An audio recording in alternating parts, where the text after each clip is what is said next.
So what brings conflict and crisis? It is because of our desires. James chapter 4, verse 1 to 3. Our desires can be dangerous. If they are not submitted to the Spirit of God, an evil spirit will influence us to move out of time and attempt to possess something that God has not given us. Desire is a function of emotion. Emotion is linked to feelings. Conflicts in our emotions can create war within us, in the earth and around us. This conflict can be individual, territorial, it can be national, it can be generational.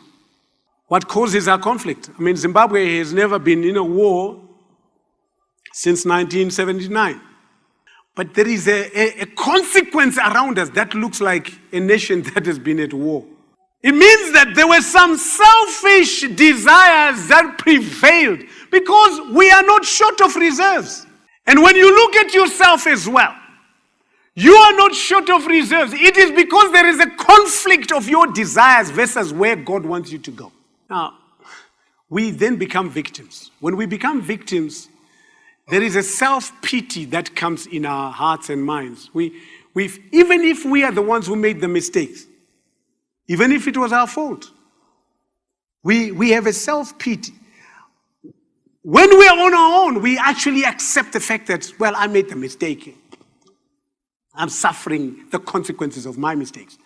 But when you meet your friends, your family, and those around you, you have to package it. Do you do the way that I sometimes do it?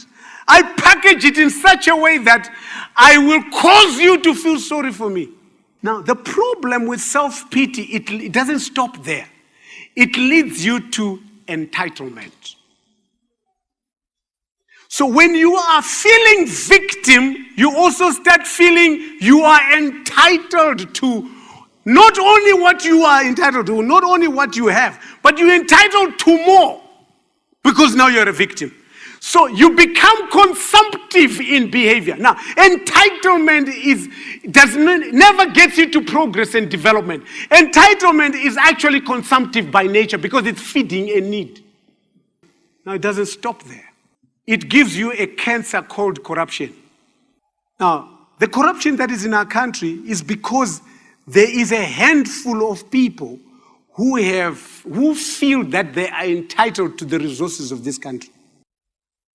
But if you trace it back where it starts from after suffering for all this. Don't I deserve this? Even businesses that have been started with corrupt resources, they fall flat on their faces in no time.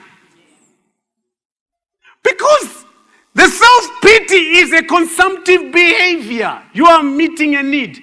You go lavishly spending on things that don't matter. Lavish cars. 10-bedroomed house when there are two of you, like my wife and I. And then we have a 10-bedroom house. We don't, by the way, we don't. But you then go and build a 10-bedroom house. And there are only two, husband and wife. You have a fleet of cars, 5, 7, 10. You only drive one car at a time. You don't hack them behind you. Have you seen those things at the airport? Look at my Prado. Look at the other one. Look at the Mac behind the Prado. No, you only drive one car at a time. Why? There is no one who earns their own money and buys 10 cars. Where does it come from? You should be grateful for what I did for you.